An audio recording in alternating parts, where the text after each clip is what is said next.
আমার মা বোনকে সম্ভ্রম, নির্মম অত্যাচার, অন্যদিকে আমার দেশে পাক হানাদার বাহিনী যা করছে তার বিরুদ্ধে জীবন দিয়ে হলেও বাংলাদেশকে মুক্ত করতে হবে, বাংলাদেশকে স্বাধীন করতে হবে। এই মনোবল নিয়ে আমরা যুদ্ধ করেছি, এই মনোবল নিয়ে আমরা লড়াই করেছি। পাক হানাদার বাহিনী আত্মরক্ষার জন্য ঢাকার দিকে যাওয়ার চেষ্টা করতেছিল, ক্লান্ত পরিশ্রান্ত তাদের এবং আমাদের সঙ্গে মিত্র বাহিনীর ছিল।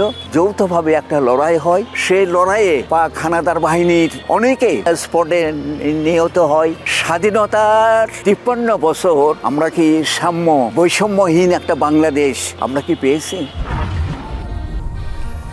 আমরা এতদিন লেখাপড়া করে পরিশ্রম করে স্ট্রাগল করে পরিবারের মুখে হাসি নিয়ে আসতে না পারি, তো এই ব্যর্থতা থেকে আসলে আমাদেরকে আমার এই আন্দোলনে আসা। আমার মনে হয় যে এই 24-এর আন্দোলন 71-এর আন্দোলনের থেকে কোনো অংশে কম ছিল না। নিজে চোখে এই 24-এর বর্বরতাগুলো দেখেছি। পূর্ব নির্ধারিত সময় ও স্থান অনুযায়ী আমি সাতমাথায় অবস্থান করি। এমন সময় ওখানে পুলিশ, ছাত্রলীগ, পার্টি অফিস থেকে বের হয়ে আসে। আসার পরে পুলিশের সাহায্য নিয়ে তারা আমাদের উপর হামলা করে। হামলা করার পরে এক পর্যায়ে সাধারণ মানুষ, সাধারণ ছাত্র শিক্ষার্থী সবাইকে তারা গ্রেপ্তার করে তুলে নিয়ে যায় এবং তারপরে তাদের নির্মম বর্বরতা শুরু করে। হকার্স মার্কেটের এখানে ফলপট্টিতে পাখির মতো গুলি করে মারছিল, তারা অনেকে পঙ্গু হয়ে গেছে। আমরা চাই একদম সুন্দর, সুশীল, সোনার বাংলাদেশ, যেখানে প্রত্যেকটা মানুষ তাদের স্বপ্নকে বাস্তবায়ন করবে।